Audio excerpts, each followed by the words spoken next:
And I know this is a little bit of ad-libbing, but they should be cut. And the reason why I say that is, yes, I believe in sunlight as much as anybody, but there were important intelligence sources and methods that were compromised by this. That those documents had classification markings that indicated that some of that information came from national technical means, satellites. And if the Russians are as good as I think they are, and they're as good at least I am, I can look at that document and tell you exactly where it came from, which means I can shut it down. And that means the Russians are. So this harmed national security. I know it was meant to help engender debate, but it harmed national security. Is it likely this person is of the same ideological view of war as you and McGregor and I and everybody watching us now, which is that this is a useless, wasteful, counterproductive thing for Americans to do? In other words, this isn't a person that hates the government. This is an Edward Snowden who wants to reveal that the government is doing something wrong. Well, I think this is somebody who watched Lloyd Austin and others give their public pronouncements and realized that the basis of those pronouncements was a lie. And therefore, they sought to publish the documents that would show that the public pronouncements of the Biden administration are formulated on a lie. And I understand where their heart's coming from, and I am sympathetic to them. I just have a problem when you release information that puts intelligence sources and methods at risk, because at the end of the day, our national security, it's not about defending bad policy. It's about making sure that our intelligence community can collect the information they need to advise the president on critical issues around the world. So Admiral Kirby publicly advised people not to read them, which of course is absurd. And then he said this, Gary. We don't know who's responsible for this, and we don't know if they have more that they intend to post. So we're watching this and monitoring it as best we can. But the truth and the honest answer to your question is we don't know.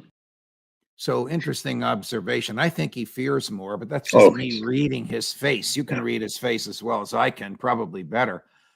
The investigative authorities here, you tell us if there's significance to this, Scott, are not DOD. It's DOJ. The FBI is investigating this.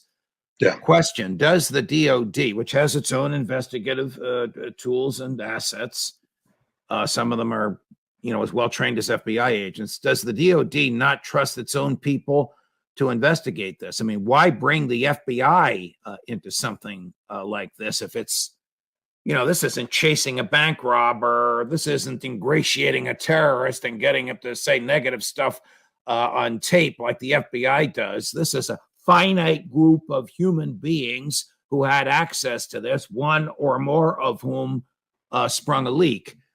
FBI or DOD? Well, I think if this was just about the documents that were released by, the documents, the original tranche of documents, that this might have been left in the Department of Defense category. By broadening it to the FBI, it tells me that the second tranche of documents and further tranche of documents came from different sources. Meaning that this could be a broader conspiracy to release information. And look, John Kirby, I'm not a fan of John Kirby, but I almost felt sorry for him, because that's a man who's sitting looking disaster in the eye, because they have done their own risk assessment of what's been released, and they know that there's much, much more out there. This is the tip of the iceberg. This is the equivalent of the Pentagon Papers. When this information gets released, the lies that the Biden administration have told the American people about the war in Ukraine are going to be exposed. The American people are begin to ask the same questions you've been asking here. Why are we doing this? Why have we subjected Ukrainian people to this disaster? Why is the United States pursuing this path? And there will be no ready answer. And I think that the Biden administration realizes that there's going to be some heavy accounting going forward. That's why Kirby doesn't want you to read the documents, not because he's concerned like I am about national security. He's concerned that this is a political disaster for the Biden administration. I'm happy you likened it to the Pentagon Papers. My Thursday column, which comes out late on Wednesday nights, tonight is entitled The Pentagon Papers Again, in which I make the argument and tell a little bit of the history. I argue a little differently than you do. I argue that these people are heroes and courageous, particularly in light of Secretary Austin's lying. Just one correction. I'm not saying they're not heroes or patriots. I am saying they're breaking the law. I mean, that's the difference. And sometimes you have to break the law in good cause, but you have to also understand the ramifications of what you're doing. And in many cases, I believe that, for instance, if I were going to break the law the way this guy did, I would have scrubbed that document and removed stuff that gave away sources and methods of intelligence information. Right. So when Daniel Ellsberg gave 7,000 pages of documents to the New York Times and the Washington Post, which proved that LBJ and his generals had been lying. This happened in the Nixon administration. Yeah. And the Supreme Court came down in record time with the Pentagon Papers case, which said that, legitimate media can publish matters of material interest to the public, no matter how they get it. Ellsberg was prosecuted for espionage. The prosecution was aborted when, during the trial, FBI agents broke, this is an infamous part of American history, the FBI agents broke into his psychiatrist's office, Ellsberg's psychiatrist's office, to get his medical records to give to the federal prosecutors to use to cross-examine him at his trial. When defense counsel told this to the federal judge, he dismissed the indictment. The case was over. He sent the jury home, and the government was not in a position to appeal. But to your point, he was prosecuted. The government, the Nixon administration, would love to have prosecuted the New York Times and the Washington Post, love to, but the Supreme Court said, forget about it. And remember, Daniel Ellsberg famously said that someone said, "Aren't you afraid that you're going to go to jail?" And he said, "Wouldn't you go to jail to stop an unjust war?" Correct. So there's a man who made a decision. He's a patriot. He's a hero. Yeah. I'm not condemning the people who do that. I'm just saying that there's a downside for some of this stuff too. Got it. I agreed with you entirely. The only reason Snowden is not in jail is because he's in Russia. The government would go after him aggressively. In a couple of minutes, we're going to compare the Russian pursuit of Evan Gershkovich with the American pursuit of Julian Assange. Before we do, I want your comments on a rather bizarre statement made by President Zelensky. Now, he says it in his native tongue. There is a translation. The translation sounds like it's from a computer, not a human. So it's relatively brief. We're going to play it twice. But tell me what you think the chances are of the Ukrainian flag flying over Crimea. I'm not making this up. Take a listen. The world should know respect and order will return to international relations only when the Ukrainian flag returns to Crimea, when there is freedom there, just like everywhere else in Ukraine. The world should know respect and order will return to international relations only when the Ukrainian flag returns to Crimea, when there is freedom there, just like everywhere else in Ukraine. Now, is this for domestic consumption, or is he out of his mind? Both. I mean, it's both. I mean, what Zelensky doesn't understand is, 96% of the population in Crimea is pro-Russian. So when he speaks of, freedom coming to Crimea with the Ukrainian flag, how can you speak of freedom when 96% of the people don't want you there, Zelensky? They're Russian and they're forever going to be part of Russia. Two, the hubris and the arrogance that says that the world revolves only around Ukraine, that every aspect of global interaction is defined by Ukraine and Ukraine alone. This man is insane. He's a threat not only to the Ukrainian people and himself, but to the entire world. And I think people should understand that this is a person that we long ago should have stopped supporting, because he's not only going to help bring about the end of Ukraine, but he's doing his best to bring about the end of the world. Will Putin stop when he's achieved his goals, something short of Kyiv? I believe so. I believe the Russian president was quite clear on February 21st when he talked about what the Russian objectives were, and that is to bring social and economic well-being to the people of Russia. That includes Crimea and the 4 territories that have been annexed, and bring their security about by defeating the Ukrainian army and liberating or denazifying the Ukrainian government. Now, if Ukraine chooses to continue this conflict, then there probably will be additional repercussions and they may lose more territory. But right now, if the Russian conditions were met, Russia would stop this war right now. They aren't in the territorial acquisition business. Okay, switching gears. Evan Gershkovich, the young man from New Jersey, Wall Street Journal reporter, arrested by Russian security agents last week. Let me start with a general question. Does the CIA ever engage American journalists to work for it? Or do CIA agents ever masquerade as American journalists? The answer to that question is yes. And the CIA has acknowledged it. Back in 1996, when the CIA and Congress were having a hash over, about what the status of some restrictions that had been imposed on the CIA after the Church Committee hearing meetings in the 1970s, the CIA had to acknowledge that on rare occasions, they said, they do have CIA officers who operate under journalistic cover, meaning that they pose as journalists, which means the CIA reaches out to journalistic institutions like, let's say, U.S. News and World Report, as they did with Mr. Danilov, Nicholas Danilov, who was a CIA asset. Whether he was an actual trained CIA officer or whether he was a journalist working on behalf of the CIA, he was definitely in the cooperating. And I think that Evan Gershkovich is of the same caliber. He may not be a school-trained CIA officer, but he is definitely a CIA or a journalist who is working hand in glove with the CIA. You wouldn't be in Ekaterinburg seeking to get classified information about Russian production of caliber missiles if you were a journalist. That's what spies do. Russia's at war. An American is attempting to get classified military information about Russian production during the war. Russia has a security service like we do here called the FBI, whose job it is to protect the national security of the state, of the government. The American journalist is hundreds and hundreds of miles from where he lives and where he works. He's now arrested and will be prosecuted. Is there a material moral difference between the Russian prosecution of Evan Gershkovich and the American prosecution, torture, if you will, of Julian Assange? Julian Assange was a publisher.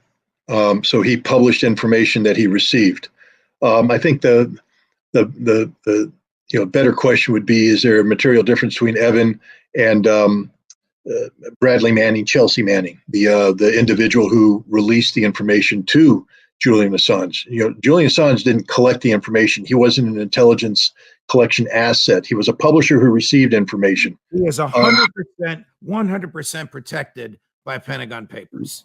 But yeah, by the Constitution of the United States of America, he is protected by the decision of the Supreme Court. That has not stopped the Trump administration or the Biden administration from indicting him and pursuing him, and it has not stopped the Brits from tormenting him, the form of torture, in solitary confinement in a hellhole in the worst prison owned by Great Britain.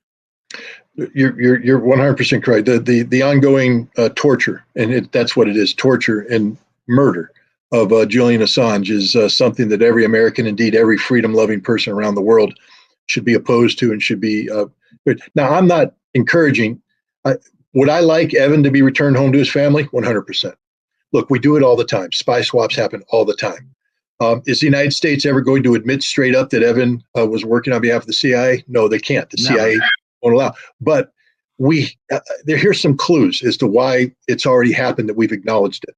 There's a Marine in prison in Russia, Mr. Whalen, who was arrested and charged for espionage. And look at the way the United States government has treated him. We've been hands off totally. There's no talk of that he was unjustly arrested, etc. When Nicholas Danilov was arrested in 1986, we immediately jumped out and said he is protected. He was unjustly arrested, etc. Why? Because we knew he worked for the CIA. We had to get it done. We've done the same thing with Evan. Why? Because we know what the Russians know. Here's the thing: when we moved to get Nicholas Danilov released, we knew what the KGB had on Danilov. They had phone conversations, intercepted conversations. We knew it. We know what they have on Evan. We know the CIA has directed Evan. We know that the Russians know that direction's taken place. And if these things go to trial, it will be hugely embarrassing for the United States. So we're going to do whatever we can to get this boy home to his family. And I hope he does come home to his family. But we should also understand, and every journalist needs to understand this: As long as the CIA uses journalists as cover for their covert collection activity, all of you are at risk because you'll all be treated as spies. Scott Ritter, terrific analysis. Thank you very much for it. Very much appreciated. We know your time is valuable. The number of people watching and the number of people commenting are overwhelming in their belief in what you say, and gratitude for you having said it. Thank you very much for joining us. Thanks for having me. My dear friends, if you like all of this and want more, like and subscribe. And if you want to read one of my more powerful pieces, it's called The Pentagon Papers Again. You can get it at judgeknapp.com. It'll be in the Washington Times tomorrow, and then in a variety of outlets as well. More as we get it. Jack Devine this afternoon. Oh, my goodness. I wish Scott Ritter could be with me when I interrogate Jack Devine, 3 o'clock Eastern. God only knows what he's going to say. Judge Napolitano for Judging Freedom. Thanks.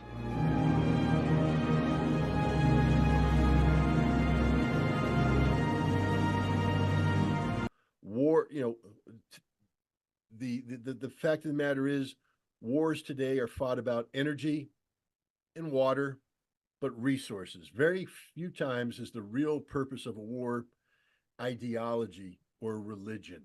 These are justifications for war to disguise the reality that this is about energy. Energy is about money, and money is about power.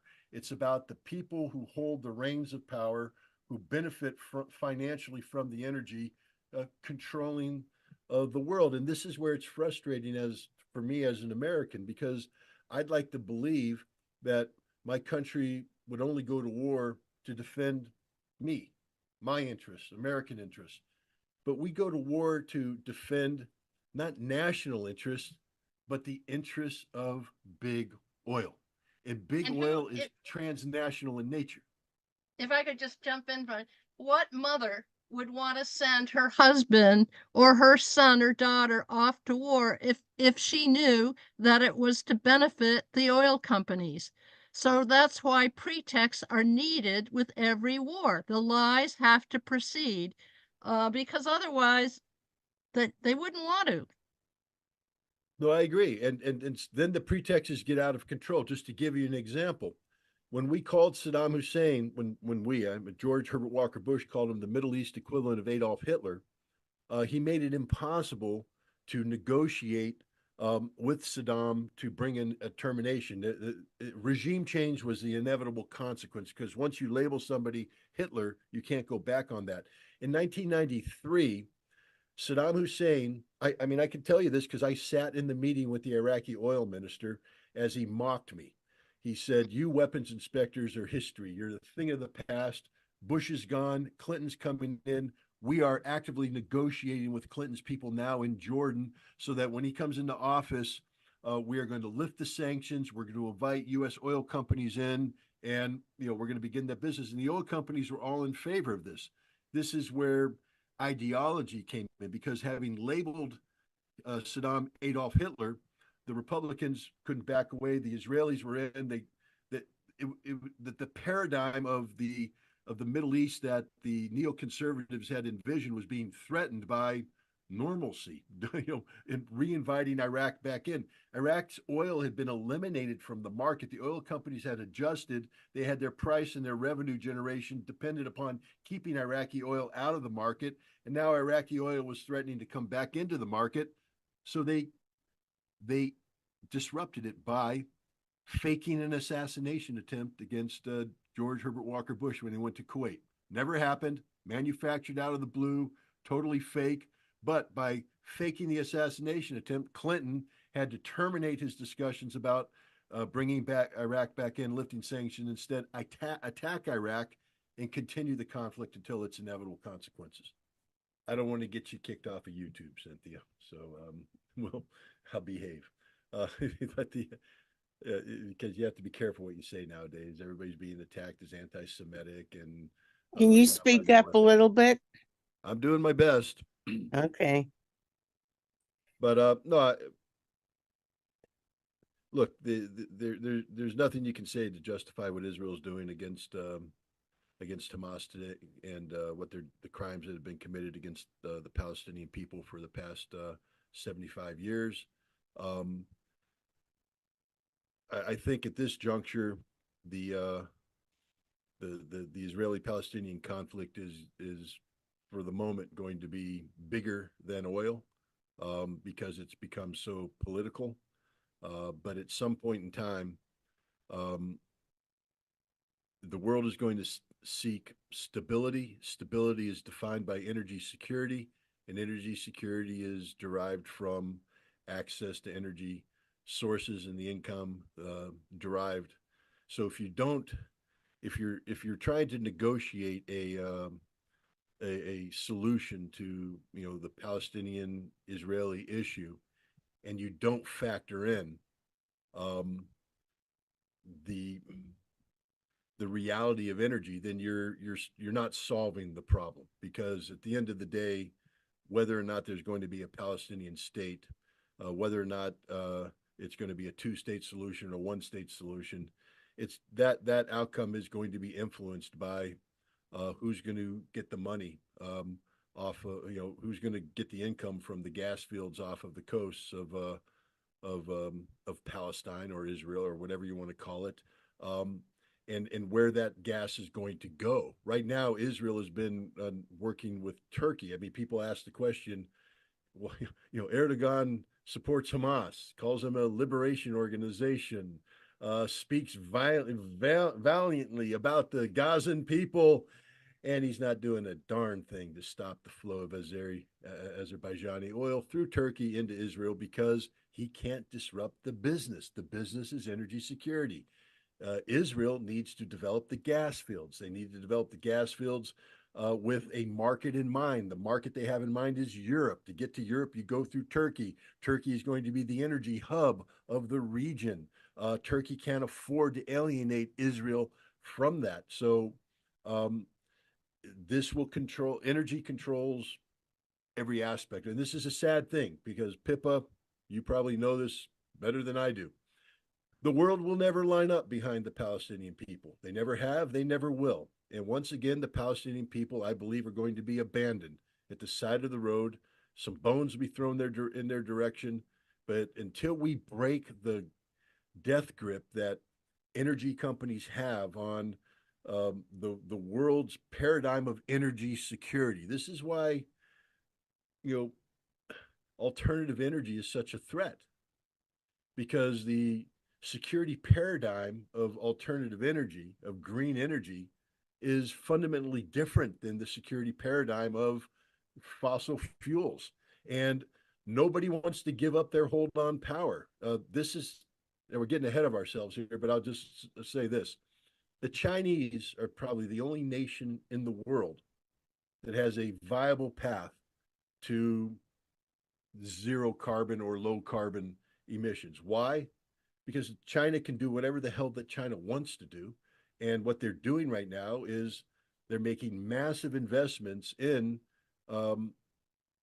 coal and gas energy, not because that's the direction they're going, but because they're building their economy and a parallel green energy on a mass scale parallel to it, so that at the point in time in the future, they can turn off the carbon and turn on the green, and it's working. It's there. Look what they're doing with electric vehicles. It's a paradigm shift. I mean, it's fundamentally different than anything we're doing here in the West. In the West, we talk about, oh my God, the expense of replacing batteries. In China, they're saying, what are you talking about? We swap them out like a gas station. All we do is we drive into a battery changing facility. They drop out the uncharged battery, they bring in the charged battery, and you drive away. The convenience of it. Everything is convenient, Chad. They're making this alternative energy convenient, and they're doing it on a massive scale. They're coming up with hydrogen fuels technologies on a massive scale. Nobody else is doing it. Why? Because of the power and the control of the fossil fuel energies on everything we do. They control. I probably get fired from my other job for saying this, but this whole COP thing, conference they had in Dubai. Okay, It is a joke. The conference was made so that the energy companies can guarantee there will never be a viable clean energy policy, that fossil fuels will be relevant forever, because that's how you control the world. You can't, the existing power elites cannot control the world with green energy. They can only control the world with fossil fuels. And so they will make fossil fuels as relevant as possible. But in order to do that, they've hijacked the green, clean energy forum, and then they destroyed it. It was a joke. It was a horrible joke what was going on in Dubai. It wasn't serious. John Kerry is not a serious man. If you think John Kerry cares about green energy, then I have a bridge in Brooklyn I'd like to sell you. John Kerry is bought and paid for by the oil industry. Every official from Europe was bought and paid for by the oil industry. The entire COP conference is about sustaining fossil fuels. That's its agenda. Everything else is just window dressing and trap. That's the grip that they have on it. The only nation in the world that has positioned itself to beat that is China. And yet we want to go to war against China. I wonder why, Charlotte. Thank everybody for what they've said. I've learned a lot here today. So hopefully the people watching will learn. Charlotte, your book should be read by everybody. Can you just speak up just a little bit? I'm sorry. Well, I'm speaking right into the microphone, so there's not much Okay. more I can do than that. But in Diane, you keep fighting the good fight, holding people to account. I'm not very optimistic about the future. In fact, I'm extraordinarily pessimistic, and one of the reasons why is that this war industry that we talk about is purely the construct of democracies. It is an American problem. It is a European problem. It is a Japanese problem. It is a Korean problem. It's all of these nations that we have put out there to say this is the best we can do. Democracy is the height of, human aspirations. If you are only a democracy like us, you will succeed. And then we put down everybody who's not like us. We call them autocracies. We call them dictatorships. But put 2 points on a map and say one's autocracy, one's a dictatorship. Are you saying the entire world either gravitates one direction or the other? Or is there perhaps middle ground, people who don't operate that way? And the failure to identify them properly means that you can't work with them. Russia is a clear example. Russia is not a dictatorship. No, it's not a Jeffersonian democracy either. Russia is Russia. It's a Russian reality that resides somewhere in the middle.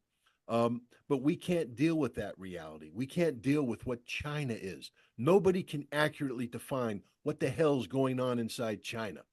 It ain't democracy, but it is. It's not a dictatorship, but it is. It's something different. So we just call it communists. We can't define what's going on in Russia. We call it dictatorship. But it's working. And you know what the thing is? The military-industrial complex does not own Russia and China, which is why we don't seek to define them properly. Democracy, it isn't democracy. What's happening here in America isn't democracy. It's plutocracy.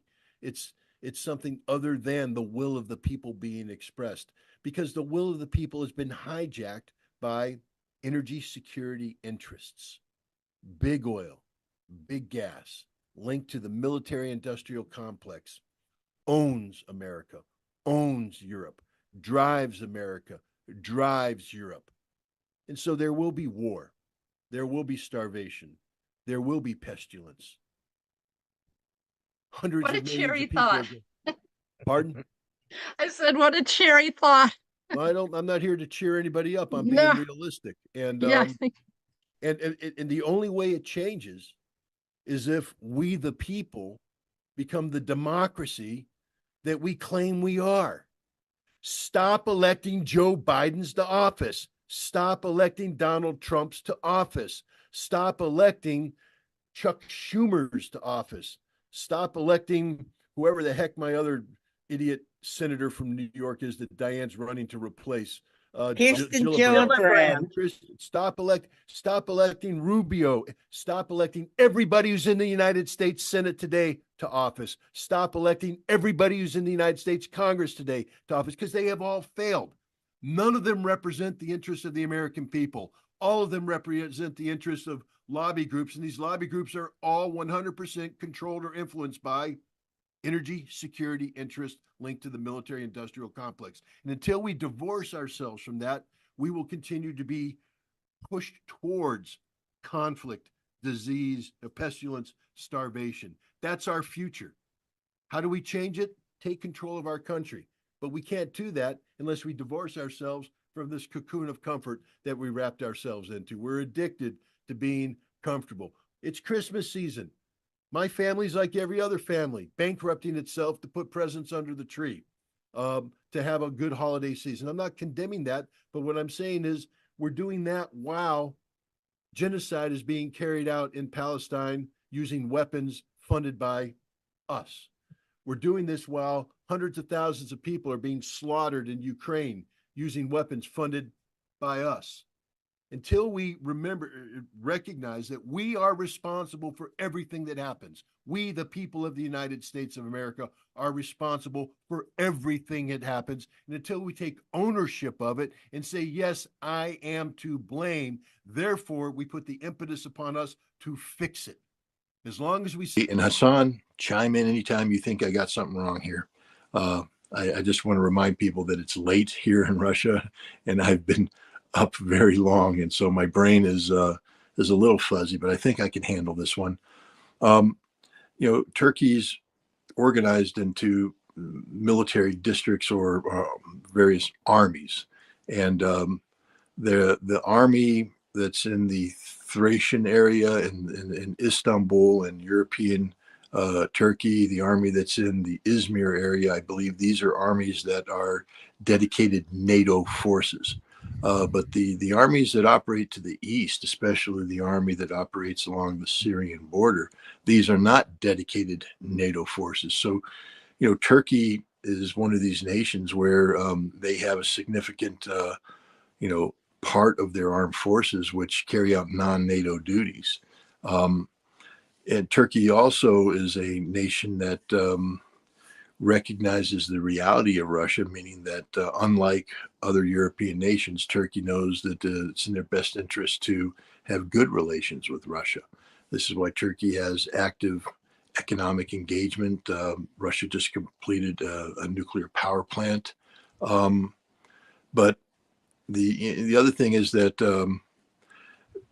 Turkey, to give you an example, as a NATO member, they have very difficult relationship with Greece, and the United States has been hesitant to sell Turkey advanced fighter aircraft out of fear that Turkey would use these aircraft to attack Greece. And so there's been strained relations. This dates back to 1974, I believe, when Turkey invaded Cyprus, and the United States began sanctioning Turkey before that invasion. So we have sort of this love-hate relationship with Turkey, where they're a member of NATO, they buy American equipment, but we deny them full access to American equipment. We blocked Turkey from the F-35 program, even though they had invested a lot of money into that, and they were prepared to produce part of the F-35 aircraft in Turkish aircraft factories. We've not been forthright in replacing the F-35 with an advanced F-16. We put a lot of strings on that. Turkey's bought the S-400 surface-to-air missile from Russia, which is one of Russia's most advanced air defense systems. And there's a lot of concern that, if Turkey has the F-35 and the S-400, that the S-400 radar will be able to learn a lot of things about F-35 operations, and that will expose the United States to vulnerability. So there's a lot of people hesitant about allowing Turkey to have both the F-35 and the S-400. So we're trying to we put pressure on Turkey. We sanction Turkey, and as a result, Turkey has open relations. I went to Defender of the Fatherland event at the Russian embassy in Washington, D.C. last February. That's one where I famously or infamously posted me doing a vodka toast with two Russian colonels. But at that event was the Turkish air attaché. And I sat there and had a very long discussion with him about the S-400, about the F-35, about Turkish relations with Russia. The Turkish officer and the Russian officer were on friendly terms. They, one's a NATO officer, the other one's a Russian, but they were doing what defense attachés are supposed to be doing. That is working together, trying to get a better understanding. There it is. I love this video. There are many people out there who hate this video, but I don't care. This is called building bridges, making friends. But I think I've touched on the subject long enough to. I think Hassan should be happy by now, maybe even elated. He should be. I did my best, Hassan. I'm a little tired and I'm starting to babble, so I'm going to cut it off. No, you're doing great. Should we take a phone call from Blind Jim? Sure. All right. So I'm going to cut it off. Blind Jim, turn down your computer. Hello? All right. Are you ready to are you ready to be breviloquent, Blind Jim? Yes, I am. All right, go ahead. Anyhow, Scott, could you tell us what the Russians, how they perceive Hamas and the current Israeli government? Sure. I just had a conversation with a Russian official today, and Russia, of course, condemns Hamas' attack on October 7th, their attack on Israel. Russia views Hamas as a terrorist organization. Their actions on that date is terrorism, but Russia doesn't believe that gives Israel carte blanche to do anything they want in retaliation. And the Russian feeling now is that Israel is actually the bigger terrorist threat, that Israel's actions far exceed what Hamas did on October 7th. And so Russia not only condemns Israel, but it labels Israel as a terroristic state, and is pushing for a two-state solution, the fulfillment of the Palestinian people's desire to have their own homeland. So that, I think, captures the Russian position in a nutshell. That was breviloquent, both on your part and Blind Jim's. Breviloquent. Paul Spencer, who's near Portland, Oregon. Near Portland. Chechnya is building 100+ homes for Gazan refugees. There are over 1,000 of these folks there now. Could or should the Russian Federation invite Gazans to build a new country of sorts in some southern part of the RF, near Kazakhstan, for instance?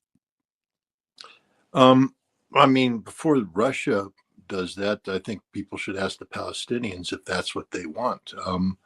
This is sort of modeled on, the early Zionist activities of the Jews who were looking at homelands. I think they were looking in Africa and Uganda for a homeland, and the idea was just anywhere you could get a homeland, you could get a homeland.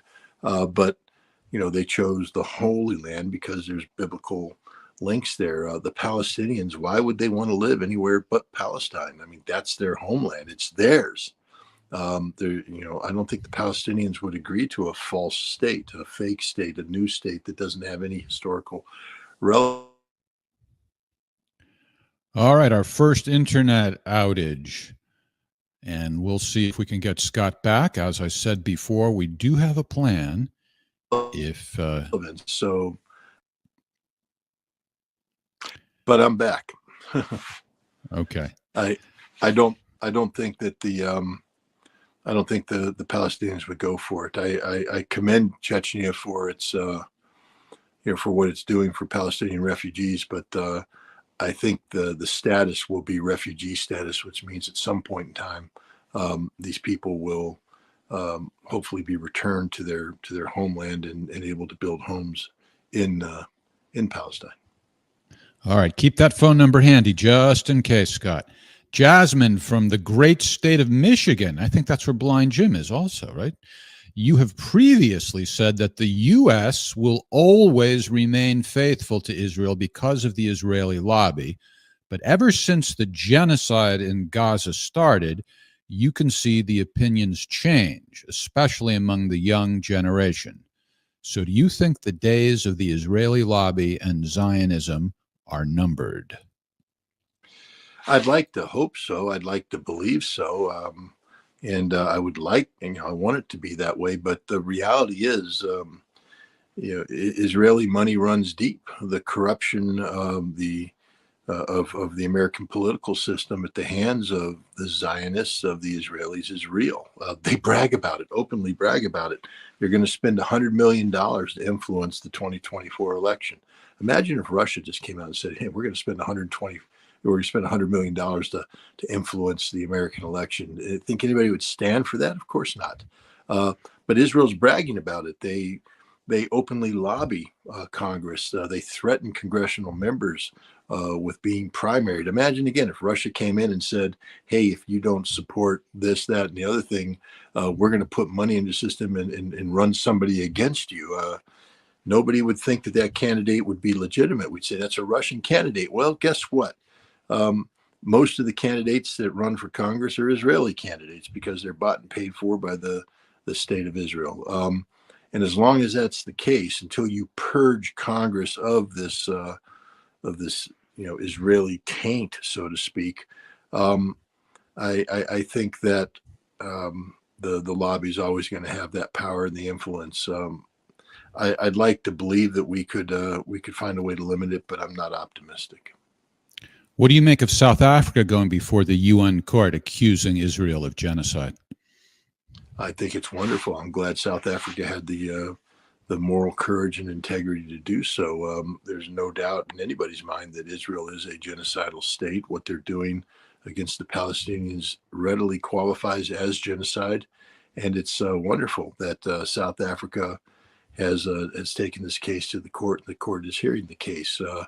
84 pages of unequivocal truth, fact-based truth. In many cases, using the Israeli government's own words against them.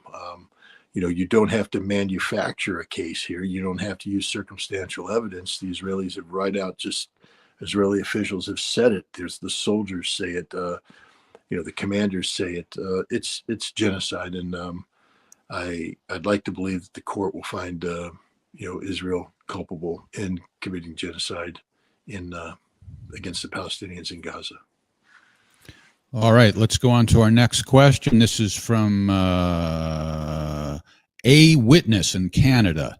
Did Bernie Sanders just grow a spine by putting forth a resolution to find out if U.S. weapons were misused or not? Or is it a frantic move to distance the U.S. from the coming genocide conviction of Israel for their massacre in Gaza?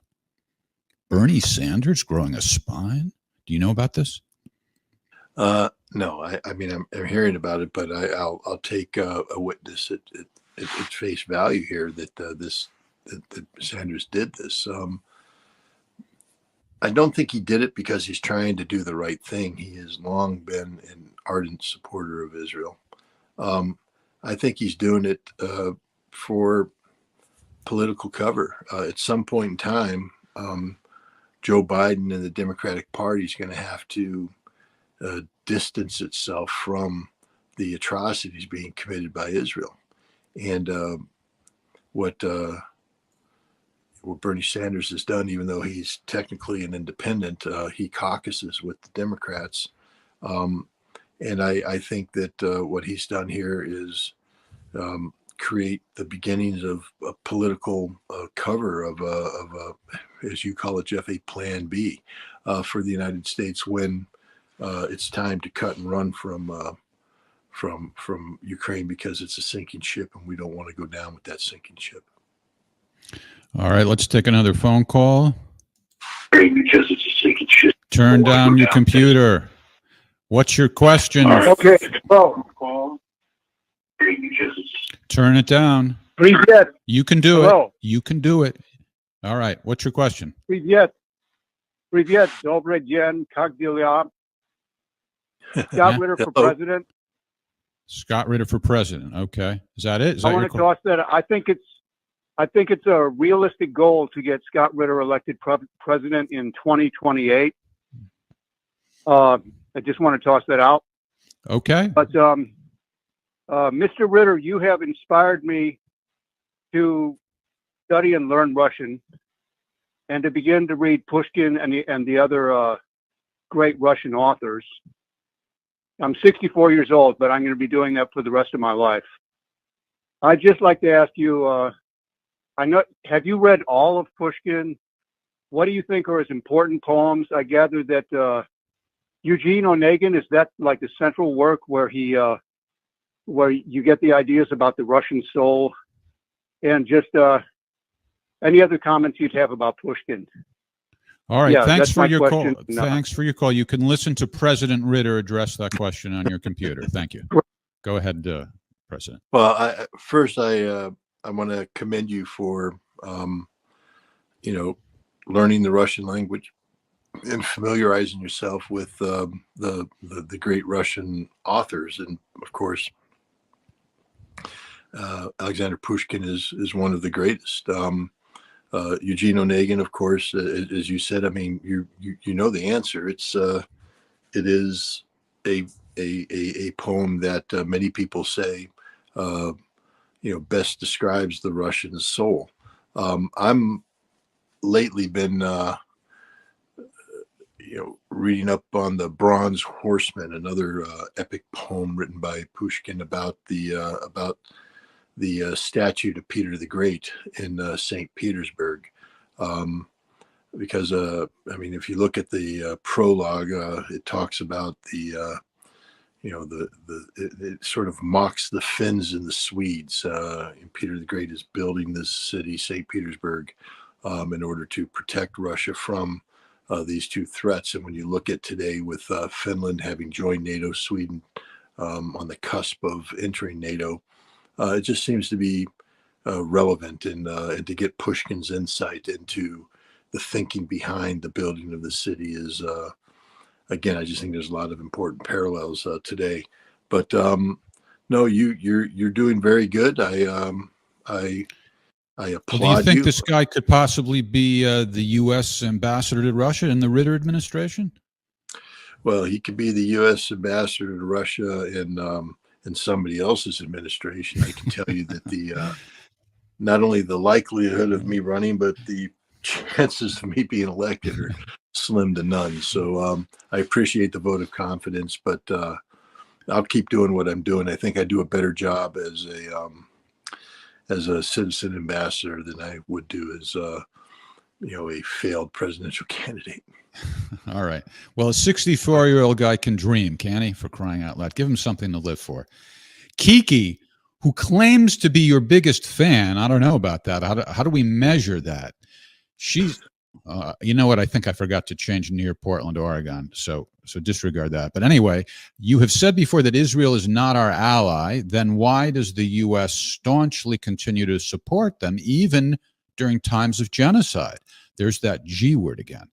I've been told they give us a foothold in the Middle East. Is this true? If not, then what do they do for us? They bought us. They own us.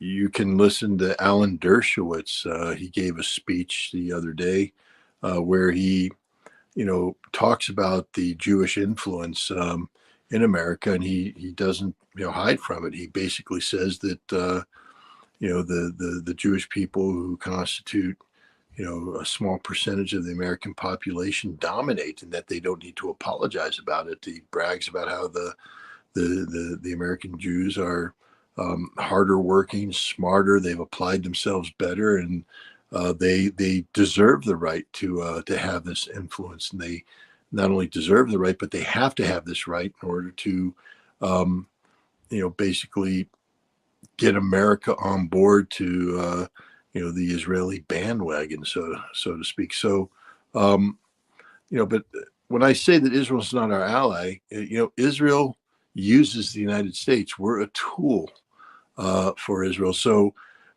we we're being fooled or lulled into a false sense of complacency into believing that we have somehow a foothold in the Middle East, in Israel. Israel doesn't want to give us a foothold in the Middle East. Israel just wants our money.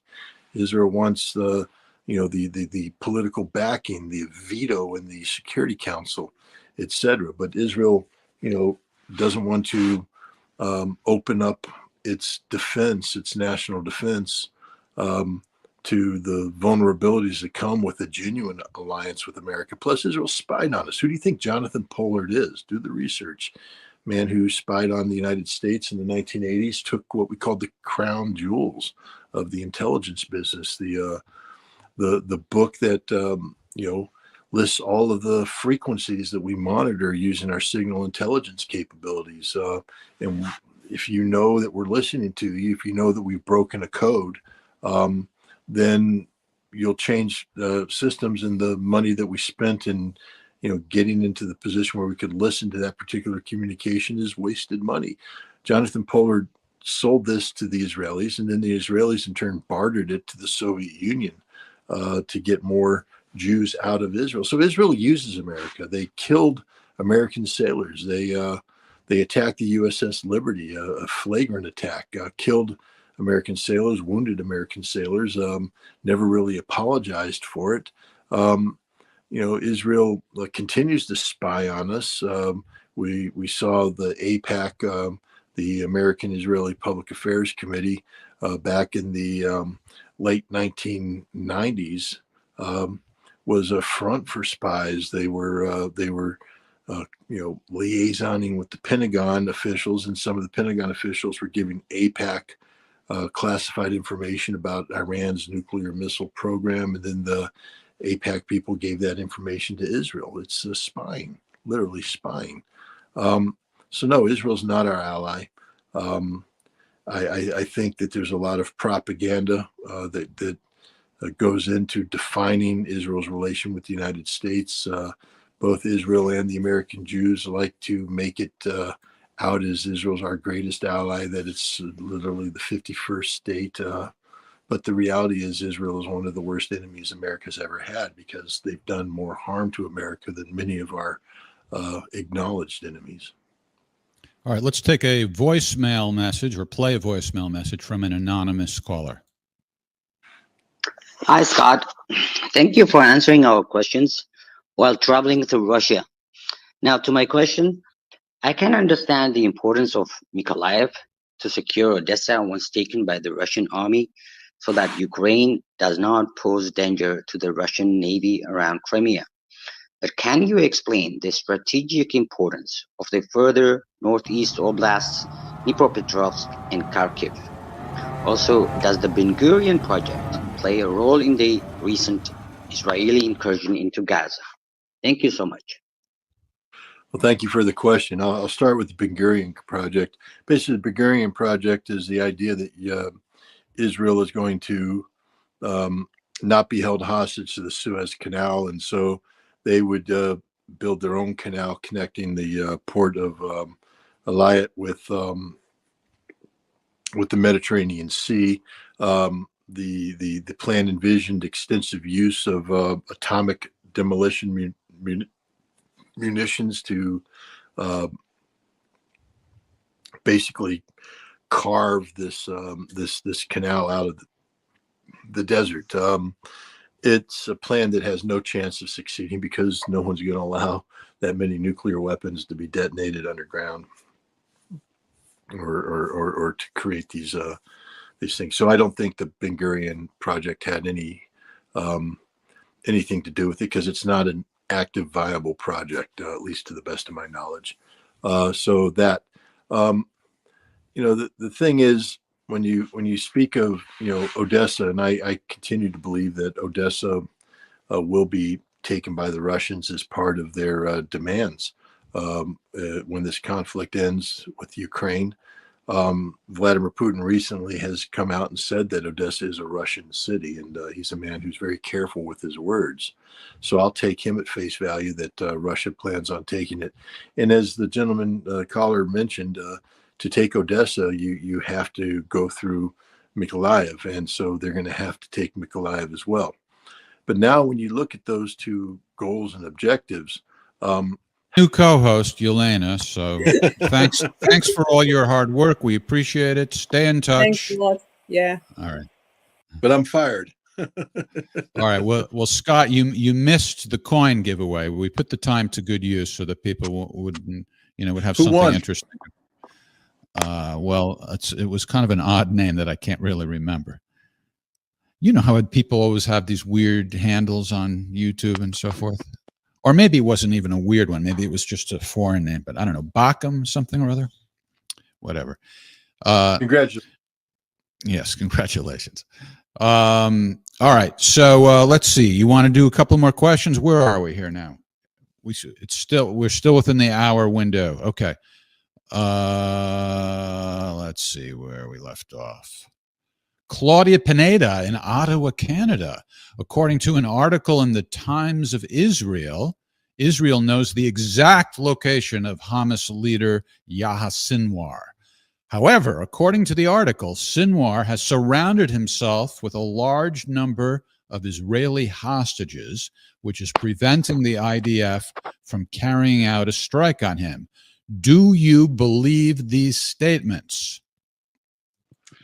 No, I don't believe these statements. I think if they knew where he was, they'd kill him. And, the Israelis showed a callous indifference to the fate of Israeli citizens, both those who were taken prisoner by Hamas on October 7th and those who were simply caught in the crossfire. It's becoming apparent that Israel killed the vast majority of the Israelis who died on October 7th.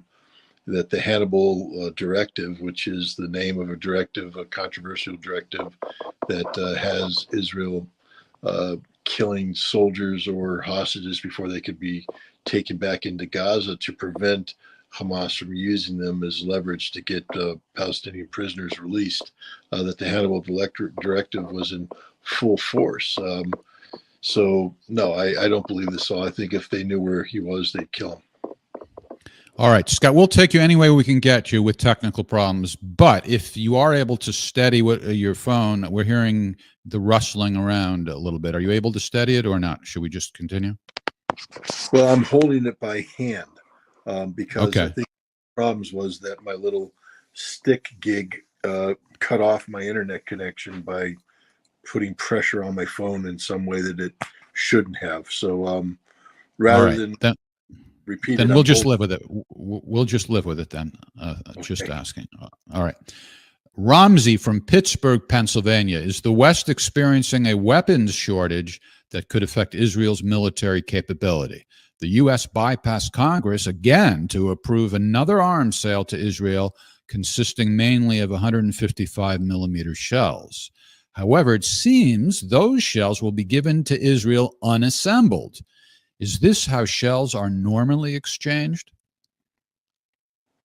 I'm not somebody who has been involved in the transfer of weapons from the United States to other nations. I will say this, that when I inspected in Iraq, the weapons depots of the Iraqis, they had a tremendous amount of American-made ammunition, much of it which was sourced from Jordan, because Iraq had some American-made, artillery systems, and the Jordanians were providing them with ammunition, and the ammunition, 155 millimeter ammunition, was stored ready to fire. So I would assume that that's the way that the ammunition is normally delivered, and that the fact that we're shipping them unassembled 155 millimeter shells is just indicative of the urgency of Israel's need, and our again, I don't know the niceties of law. Maybe by shipping them unassembled, they don't qualify as a weapon, but weapons components, and that might play some role in justifying the bypassing of. I don't know, but I don't think that's the way shells are normally shipped. You know, I can relate to this, Scott, because I need to get a table, a desk for my apartment. And, you know, Amazon has the best deals, but in almost every case, it comes unassembled. I have to assemble it. That is a burden, you know, so I can relate. Brenda in the UK, how protected are the Palestinian burial grounds from the Israel bombings? They're not protected at all. Israel's taking bulldozers in and desecrating the burial grounds. There's no protection at all. This is part of the genocide. Genocide isn't just the killing of human beings. Genocide is the eradication of culture, of history, of the people as a whole, and that's what Israel's doing. So no, there's no protection at all. Israel is a despicable nation at this point in time because they're doing things that no civilized nation would tolerate. You know, there's a book written called Alpha, and it's about a Navy SEAL, last name Eddie Gallagher, I think his name, Eddie Gallagher. You know, he was a sniper in Iraq, assisting in the fight against ISIS.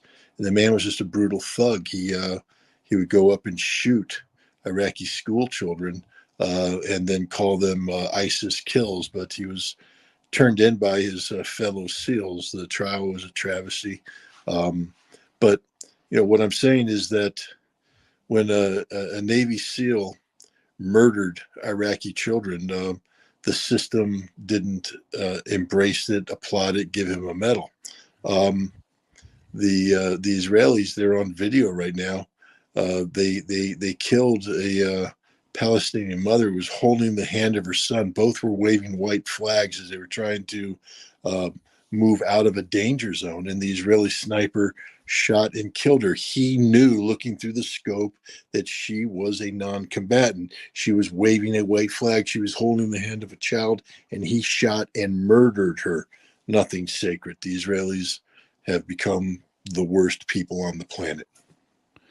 Here is a question left by voicemail about the Jewish homeland. Hi, Scott. This is Sean, Kanda Strike Kanda. I have a question about your notions of the Jewish homeland. You're of the opinion that Israel has the right to exist. That's absolutely fair. You're also of the view that the Jews deserve a homeland, and that history has shown that that should be the case. Now, is this not contradictory to your belief against a supremacist ideology, whether it be in a state or otherwise?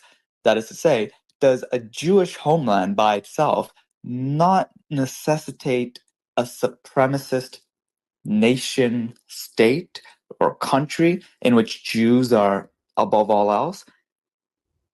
And forgive me, this is question. I mean, no disrespect whatsoever. I actually very much respect your work. I just thought I'd pick your mind on this because I didn't understand it. Thank you and continue your good work. Shout out to Jeff. Thank you for your question. I will answer it this way. I think we had Eva Bartlett on a while back, and Eva corrected me. I kept talking about a two-state solution as I thought that was the most viable thing, and she said there can't be a two-state solution. And, you know, I respect her. She's a woman of great experience. And, you know, the more I've studied it, because I admitted, you know, at that time that, you know, I hadn't been a student of the Israeli-Palestinian conflict. I was late to the game, so to speak. And so there is a lot of evolving thought process going on. And today I'm of mind that there can't be a two-state solution for exactly some of the reasons that you outlined, that it empowers Israel to be an exclusive Jewish-only supreme land. That's not the case. So I agree with you. I think right now that Israel has shown that it has behaved abysmally. I believe censorship, and it's taken everybody by surprise, especially Israel. Israel is a nation that is accustomed to controlling the media in the United States and in Europe, to control the narrative. They're accustomed to the default mode being support Israel at all costs, automatically condemn those who are opposed to Israel. That's been the default mode for the longest time. And they have, the two big cards they play. You're an anti-Semite. That's the biggest one. The second you're critical of Israel, it's anti-Semitism. They play that card. And then the other one, of course, is the Holocaust, the sympathy card. The Holocaust did this, that, and the other thing. My relatives, this, that, and the other thing. Therefore, you should never question what I'm doing today, because by questioning me, you're somehow shaming the memory of the Holocaust. And they've played those two cards over and over and over again.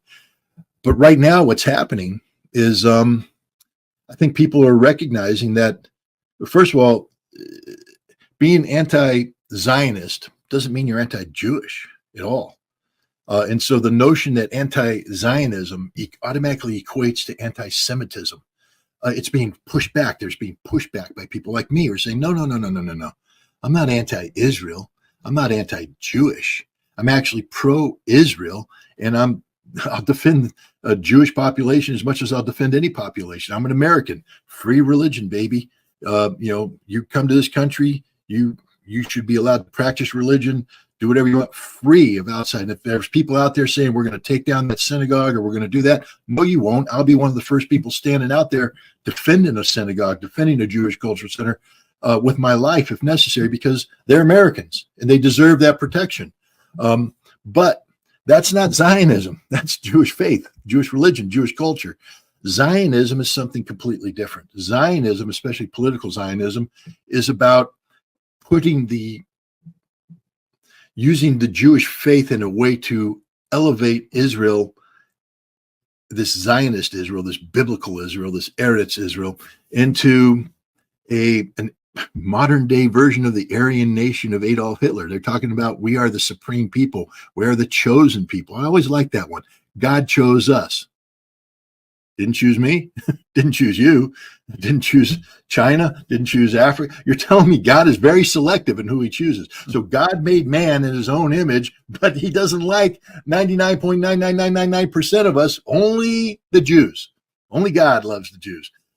No, that's stupid. I mean, if you're Jewish and you believe, that's okay. I call stupid a lot of evangelical Christians I call stupid too. A lot of fanatical Muslims I'll call stupid. I'm an equal opportunity insult artist when it comes to that. But the point is, if you're saying that Israel is superior to anything in the Holy Land, that there can be nothing else in the Holy Land but Israel. And it's not just Israel's 67 borders. They're talking, when you look at the map that these political Zionists put out, they're taking over Syria, Lebanon, moving into Iraq, Saudi Arabia, Egypt. They're talking about taking over the whole thing. And these guys are in power. It's not like these are a bunch of fanatics, hanging out in their mother's basement, typing on the computer all day long. These are guys who are actually ministers in the Israeli government as we speak, articulating policies based upon this premise. That can't be supported. But we're not allowed to condemn that today. We're not allowed to question that because we're automatically called anti-Semite at that point in time. It's like the phrase, God bless the United States of America. You're 100% correct. Again, my wife tells me, do not read the comments, but every once in a while I see one that has to be. You're 100% correct, the person who wrote that. Look, I love America. I love America, and I love my country. But when I hear an American politician say, God bless America, I mean, that's not bad. I don't mind that. Please, God bless us. We need all the blessing we can get. Reach down and touch us. Make it all go away. Make us good again. Please, please, please. But the way it's done is it's used to promote the notion of American exceptionalism, meaning God bless America, but God damn the rest of the world. Meaning all you don't count. Only America. Only America counts. Only America has been touched by his Lord. And that's absurd. That's absurd. Even if you don't believe in monotheism, if you don't believe in the God of Christianity, the God of Judaism, the God of Islam, which a lot of people don't, it doesn't matter. We're all equal. We're all humans. We are all the same. It doesn't matter what color you are, what language you speak, whatever.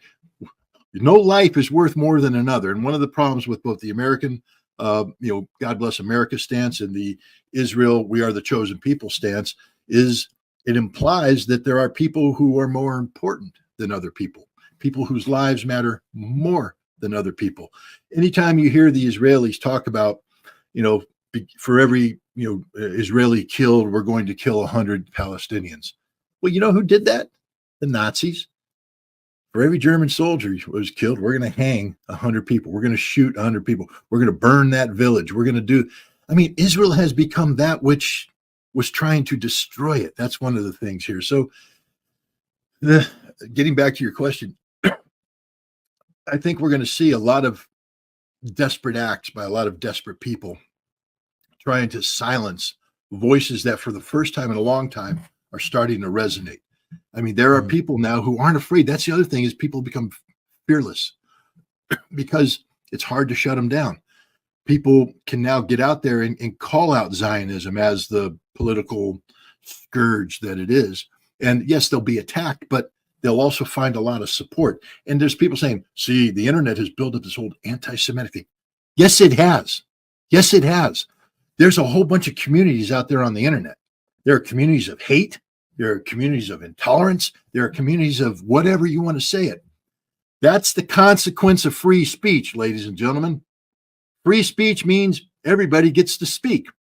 The difference here is that I don't have to embrace that which is put out there. There's the people watching right now, if you don't like what we're saying, Alex, I don't mean to do this to your show, but if you don't like what we're saying, click. Turn it off. Stop watching. You don't have to watch. No one's paying you to watch. You don't have to watch. If you don't like it, get the hell out of here. Alex cares because I care about but the bottom line is I don't care. If you don't like what you're hearing, go find something that you do like. But see, the beauty of it is where there is quality, people tend to gather around, and good ideas beget good listeners and good participants and good audiences. And this is a good audience because you have good guests and you talk about things like that. You can't shut Twitter down because there are voices on Twitter that you disagree with. What you need to do is say, thank God, not only that they get to speak, but I get to speak and to counter them. Because if you're saying you need to shut them down, what you're saying is your voice isn't strong enough to compete against them. I'd like to believe that my voice can compete against any pro-Zionist voice out there. I have an open challenge to anybody that's taken a different point of view on the issue of Israel to debate anytime, any place. You name it, we got it, buddy. But they won't. Piers Morgan, he's out there attacking people. He basically, bans people, blocks them, doesn't want to have that discussion. Yeah, he has a fallback answer or the fallback comment all the time. Israel has its right to defend itself. But here's something I want to ask you, Scott, because I get this from a lot of people watching the show. They say, we were at a bar, we were at a restaurant, we were at our uncle's house for the weekend, and somebody brought up the Israel-Palestine, and they're saying, like, is there a way that we can try to engage? And most of it is, I would say, a lot of the people say, the Piers Morgan line, well, Israel has its right to defend itself. I think the average person watching this program has probably either been involved in a conversation like that or has been pulled into a conversation like that, and sometimes maybe a bit afraid to answer back. Is there a go-to I don't know. You are a person that I would love to have beside me when I'm sitting in these situations where people just come right at me. And I'll tell you what I would do in a bar. Come at me at a bar. Israel has the right to exist. I go up to him and I say, give me your keys to your car. Give me your keys or I'm going to break your damn neck. Give me the keys to your car. And I'm taking your car and I'm going to your house and don't you dare show up. And then when you come up and say, I want my house, I can say, what? You think you have a right to defend yourself? I'm going to kill you because I have a right to defend myself. And you're going to say, but you have no right. You stole my house. I have an inherent right to defend myself. I stole your house and now you want to come and get it back. I'm going to kill you, but you can't do that. It's my house. I have an inherent right of defense.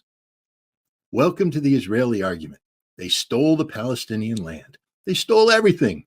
And then they say, when you dare come back and say, I want it back or I want to challenge you, you can't. I have a right to defend myself, and I have Big Brother America that's giving me the airplanes, the bombs, and everything to do it, because we guarantee that Israel has the technological supremacy over any potential enemy. The occupier never has an inherent right of self-defense against the occupied. That is international law. That is what the International Court of Justice decided in 2004 about this very issue. So that's what I would just tell people, that Israel's the occupier, and they have no inherent right of self-defense against anything the occupied do in relation to the actions of the occupier. And then, they can, then I'll just give me your damn house. And don't come near me because I have an inherent right of self-defense, and I'll kill you the moment you step across the threshold. No, well, you can't do it. You just said Israel could. Why can't I? Why can't I steal your house and say, get the hell out of here? You just told me Israel has an inherent right of self-defense. They don't. See, if I steal your house and I'm in your house, you have every right to come in and kill me because I stole your house. You're in the right, I'm in the wrong. Israel's in the wrong here, especially Eretz Israel, this political Zionist, infused Israel. I would say this, that the Israel defined by the 48 borders and the 67 borders has a right to exist. And if you're attacking the Israel of 48 and 67, then Israel has an inherent right of self-defense. But what Israel's doing to Gaza right now is not, everybody's like, they got out in 2005. There's a thing called CLA and COGAT. And I just asked people to go and Google it. The Israelis give you a nice, convenient website that explains what it is. The Civilian Liaison Agency, and COGAT is the military arm. They manage everything that happens inside Gaza. Don't tell me that Israel is outside of Gaza. Nothing happens in Gaza unless Israel says it happens. Unless Israel approves it. Nothing goes into Gaza unless Israel says it's approved. If Israel had nothing to do with Gaza, why can't Gaza have a port? Why won't Israel allow shipping in and out of Gaza? Because they can't allow the Palestinians to be in control of their lives. Why don't they have an airport? Why can't Palestinians get a Palestinian passport, go to the Palestinian airport, and fly around the world like we all do? They can't. Why? Israel says they can't. Don't Scott, tell let's me talk Israel's about that. occupying Gaza. Israel occupies Gaza. Israel controls every aspect of Gaza. Let's talk about that, because I think the average person doesn't really understand, still to this day, what this occupation means. Let's talk about, if you're a Palestinian today, what are your chances of going to an airport, going for a walk on the beach, leaving, coming back, communicating with loved ones around the world? Internet, no internet. I mean, what rights do they have, if any, Palestinians? And really, the future, they've wiped out, 4,000 or 5,000 children. I mean, isn't this a recipe for an underground movement to say, wait a minute, this is a whole young generation coming up. They've been battered and beaten down, and brothers and sisters have been killed. I mean, Israel really thinks that they're going to get the message through. I mean, isn't this a recipe for disaster? Well, it is a recipe for disaster. Let's just put it this way. If you're a Palestinian, you have no rights. None. Zero. Now, I know there's going to be lawyers out there say they have an inherent right of being treated like human beings under the... No, they don't. And the proof is what's happening right now. 12,000 have been murdered. Where are their rights? Where are their rights? They don't have any rights. Nobody's going to go to jail for murdering them. 12,000 murders, 4,000 dead children. All those people out there, we care about the kids. We care. You don't give a damn about the kids. If you did, you'd be up in arms, fuming at the mouth, storming the gates. No, you're like, oh, we're hard. They have no rights. None. Zero. No one's doing anything. Now, there's people in the streets, and God bless those people. Please continue to do that. But we all know what happens eventually. The demonstrations, they can't go out there forever because they got to go to work. They got to earn a paycheck. They got to go home. They got to feed the kids. They got to do this. They got to do that. And eventually the demonstrations peter out. The nations that could do something aren't doing anything. This is why, again, China, step up to the plate. Do something. Be the leader you claim you want to be. It's China's time to shine. It's China now that can take the lead in solving this problem because America isn't going to. America can't. We've been discredited. We're not impartial. It's time for China to shine. But, the way you shine is that you have to pick a good versus evil. And I think it's time now that we recognize that Israel is on the side of evil right now. China needs to side with the Palestinians in a fair way. But I mean, this is we're at a state right now where if you want to say the Palestinians have rights, then you have to stand up and defend those rights. You have to defend them. There's a whole bunch of French lawyers that have come out and said, we're going to defend you. Well, then do it. I'm glad you came out and said you're going to do it. The proof is in the pudding. I want to see case after case after case after case filed in the International Criminal Court. I want every single Israeli pilot to be indicted. I want every Israeli soldier, every Israeli politician. If you hold an Israeli passport, you need to be indicted for the crime of mass murder, collective punishment. You're all guilty of it. Because you allow it to happen. This maybe the Israeli passport thing was a little bit too much, but but my point is, you have to start standing up and defending Palestinians if they're to have any rights. Because if no one's going to stand up and defend them, then they have no rights. You talk about walking the beach. Really, there's cases where boys went to play on the beach, as boys are wont to do, and the Israeli Navy killed them. Who stood up for their rights? There's a case where mothers are with their children in their home trying to prepare the afternoon meal. Bam, bomb got them. Who stood up for their rights? Don't tell me that the Palestinians have rights. They don't. They have no rights. They don't have the right to live. They don't have the right to breathe. They don't have a right to eat. They don't have a right to travel. They have no rights. They're not even people. They're just statistics. And the proof again is in the numbers. Because one should be too many. One should be too many. But 12,000, because here's the funny thing. Talk to the Americans. I mean, I always love this one when a stupid American diplomat gets out there.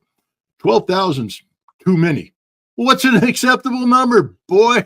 12,000's too many. 8,000, that a good number for you? So if you're the Palestinian and you got in the lottery and you pulled number 7,999, you don't count. But if you got lottery number 8,001, your life matters now because 8,000 is too many. I mean, it's just the dumbest thing in the world for anybody to ever say that 12,000 is too many. One is too many. Scott, how does China get involved? Well, how did China get involved with Saudi Arabia and Iran? China is a global power. China has global interests. China's interests seem to be grounded more in stability than trying to impose Chinese will. I mean, the funny thing is China brokered this deal between Iran and Saudi Arabia. And how many Chinese troops then moved into the Middle East to take over that base that Iran promised them in exchange for this? Or how many Chinese airplanes flew to Saudi Arabia? None. That's my point. China didn't do this to get into the Middle East and take over the Middle East. China did it because they need Iran and Saudi Arabia to trade with them via BRICS, via the Shanghai Cooperation Organization. They need that to get the Chinese, economy, the Belts and Roads Initiative and the new Silk Highway to connect with the Middle East to do this thing that China's really good at, which is promoting global trade and commerce. That's what they need: stability, long-term stability, not short-term, long-term stability.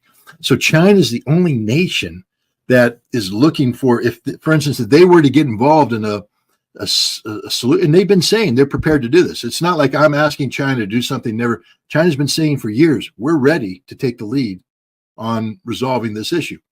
But their solution isn't going to be in America. See, America can't give you a solution because we're dealing with a Congress that's bought and paid for by Israel. The last time I checked, Israel doesn't own the Chinese government yet. Who knows? Down the road, it may happen.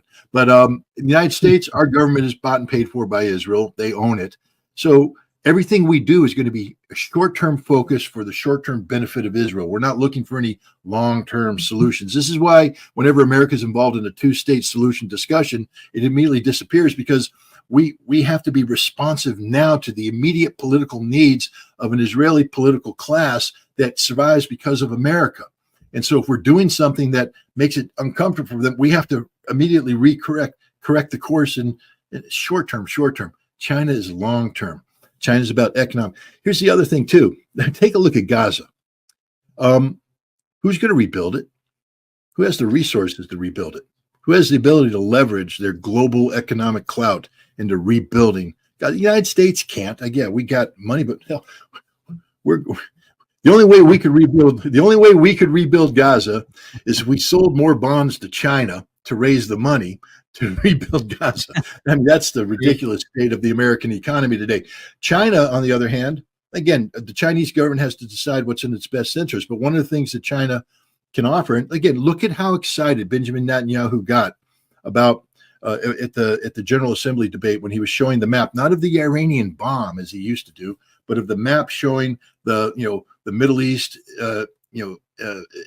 India economic corridor, the India Middle East economic corridor that came up through Haifa connectivity. And he's like, oh, Israel's going to be. China can offer that to Israel. China's the only one that can offer that to Israel. China can offer that to Israel. China can offer to rebuild Gaza. China can be the voice of sanity and stability that's premised on the economic well-being of all parties in play. China doesn't care what your domestic politics are. That's the difference between China and America. We come in and tell you how to wipe your nose. China comes in and just says peace, harmony, what you do inside your borders, your business. But what we need you to do is live in peace and harmony with your neighbors and promote this economic machine to keep this thing going for all parties, for everybody to succeed. It's a different approach in America, which is purely a selfish, security-oriented approach. What's in it for us? What do we get out of this? How do we enhance our military posture in the region with a treaty, with this, with that, and the other thing? I think the Chinese approach is much needed right now. So China brings in a fresh approach with the ability to back up policy objectives with resources, should China decide that that's where the resources go. And I think the Chinese probably would say, if you could get a long-term peace between Palestinians and Israelis, and then Israelis and the Arabs, that might be worth the investment. So we'll see. But I think China brings a whole fresh approach, a truly impartial approach, and one that's much needed, and one that, frankly speaking, isn't owned by Israel, and which will do more than just pay lip service to the Palestinians. Because the Palestinians, everybody talks about Palestine, but they don't mean it. Nobody means it. Nobody supports the Palestinians. Nobody ever has. Maybe China can be that nation that actually steps up and says, when we are out here advocating for Palestine, understand that we are advocating for Palestine and we mean it. That would be nice. Scott, I mean, there's been some talk about this natural gas find off the shores of Gaza. It's quite a big project. It was brought up in the news years ago, and now again it's starting to come back into the headlines. Gaza's multi-billion-dollar gas field. I don't know if you know much about it or heard much about it, but this could possibly be a Chinese angle, if anything, if you know what I mean. Like, well, it could be. I mean, there's a giant gas field off the coast, in the Eastern Mediterranean. And it's being divvied up by Egypt, by Cyprus. Turkey's trying to impose its will on that. But in the immediate thing, when you talk about Israel, Israel is is competing against two of their neighbors. One is Gaza, which has, if it was a sovereign state, a economic zone that it gets to develop. And it's you draw a line from the border out in the sea, it goes out to a certain distance, and that's their zone, economic exclusivity zone. Israel does the same thing. Israel almost got in a war with Hezbollah because Israel has drawn a line that sort of jotted up to take over part of the Lebanese claim, and Hezbollah went, we exist only to prevent you from stealing Lebanese land, so you're going to have to readjust that line. And guess what Israel did? They readjusted the line. But there's all that gas. It needs to be developed and exploited. One thing that no one's going to do is spend hundreds of billions of dollars to develop this. If their investment has a chance of going up literally in flames through a regional war. So China can talk about the kind of stability, and you attach money to it, gas development, etc. People start paying attention, and then B, it's in China's interest, because if you develop it, maybe you want to bring in some Chinese, gas developers, and China can, has an economic. Every nation has a right to pursue its own thing. Who knows? But China, I think that is a player. But right now, for the Palestinians, it's just it's a faint dream, because Israel will never let it happen, because there is no Gaza, there is no West Bank, there is no Palestine, there's only Israel. So we need to change that reality. We need to make a Palestine that can advocate for its own economic interests and negotiate with whomever they want to negotiate to develop its resources. And China could be a player in that. I really think that China is actually one of the only players that can rebuild an infrastructure on nations that have been torn apart. I mean, let's pivot over to Ukraine right now. I've asked this question a few times, and you've answered it in detail on the show many times. Is that land that people have been fighting over, where everyone's at a standstill on the Russian side and the Ukraine side, and bombs going back and forth? I mean, it's torched land, it's mined land. I mean, is China one of the only nations that can rebuild something like this? Because we are talking, huge amounts of land. I mean, I saw an interview the other day where they were in the old steel factory, walking through there and seeing that just completely bombed out. And the guys that were walking through, Lancaster and another guy running a channel there, said, this could be 5 years, 10 years, 15 years. I mean, it's just in a plant to rebuild it. So is China, and I think you're onto something here, is China one of the only nations that can really rebuild these nations that have been absolutely flattened by war? Well, let's be clear that Russia will rebuild Russia. And they're not, I mean, I can't speak for the Russian government, but I take a look at what they've talked about, the priorities set forth by President Putin regarding the 4 new territories and Crimea. And he said that, rebuilding the economic and social infrastructure of these places, bringing it up to Russian standards, is the top priority of his government. Now, if this conflict continues to a point where Russia assumes control over, some Russian leaders, Medvedev and others have insinuated that, Russia will probably take 5 more oblasts, 5 more territories. That's almost half of Ukraine. But Russia will assume responsibility for that. I think where China comes in is, in addition to being a economic partner with Russia, because by being a good partner with Russia, you empower the Russian economy to the point where it can feasibly divert billions of dollars worth of resources to rebuild these new territories. But Russia's not going to rebuild Ukraine per se. At least it won't be their top priority. And the West is abandoning Ukraine like a bad habit. Plus, Ukraine, I believe, whatever exists, will be under a period of Russian domination where denazification is a reality, and the West isn't going to invest into that. China might.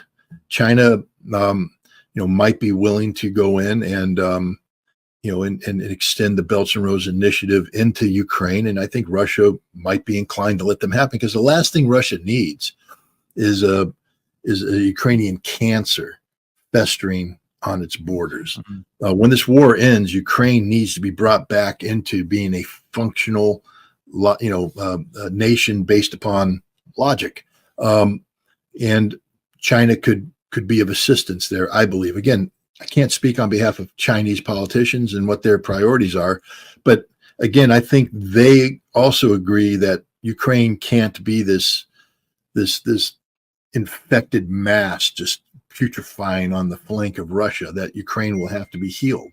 And China could play a role in that if China wanted to. As I said, I think Ukraine is going to be abandoned by the West, and it's not going to be Russia's top priority. Russia's top priority is Russia. But I don't think Russia would impede a nation like China, a friendly nation, coming in and helping rebuild Ukraine, so that as Russia rebuilds, Ukraine rebuilds, and at some point in time, you'll have 2 healthy nations that will have to figure out how to live in peace and harmony with each other. I have a comment up on the screen here. U.S. wins in Argentina, the recent elections. Have you got any comments on that? Well, it's definitely goes against the trend of what was happening. You saw what I'm interested in is what's Argentina's status with BRICS going forward, because they were one of the nations that signed on to join BRICS, and they're supposed to be brought in early next year.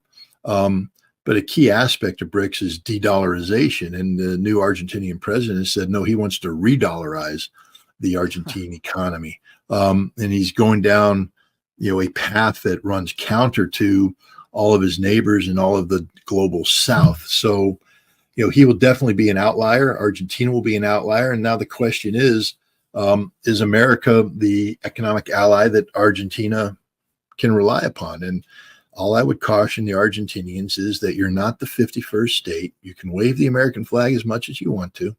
You can say all nice things about America all you want. Thank you very much. But you're not the 51st state. And you are so low on our list of priorities, it's not even funny. We got a whole bunch of things we got to do here at home. They're fighting over money for Ukraine and Israel. And I don't know what you think America is going to do, because the one thing we will do is punch you over to the International Monetary Fund and the World Bank. And history shows that once they get their grips on an economy like Argentina, the conditions that they put on this money are very strict and very demanding, and the population just simply isn't going to put up with it. And I think that this president's not going to be around for very long. That's interesting. I saw another comment the other day where people were saying, of countries in the European Union, where people were, really complaining. The Poles were saying, we'll let in certain refugees in the country, but we won't let other refugees. And somebody made a comment, well, when your country becomes destabilized, where are you going to run to? And it's quite interesting that, we have a lot of these countries that stand up and they, I'll use Canada for an example here. We've accepted a lot of refugees over the last couple of decades. But, when we get into trouble financially, where we can't house the people or find jobs. Now, over the last 20 years, the economy has been relatively solid, except 2008. When this economy war, blow up, I would say, it's going to really put the focus on how strong these governments are that can hold on to this. I mean, we are seeing, as you said before, millions of Ukrainians that have gone throughout Europe. It's a generation that won't be learning their own mother tongue language. They'll be learning a language of, Scandinavian language. Some of them might be learning Lithuanian, Latvian, Estonian. I mean, they're all over the place. And my issue here is that I feel that this has the potential, if we continue to see, countries destabilize other countries like they did in Venezuela. Argentina could be next. Colombia could be next. I mean, the dam is going to burst on some of these countries, isn't it, Scott? Where they're not going to be able to handle the influx, and their own countries are going to be at risk. Are they not? Well, yeah. I mean, we're dealing with a world where population is growing maybe faster than the world can adjust. And what I mean by that is that we're going to run into resource issues: water, food, energy, water. And the interesting thing about water is without it, you die. And there's a whole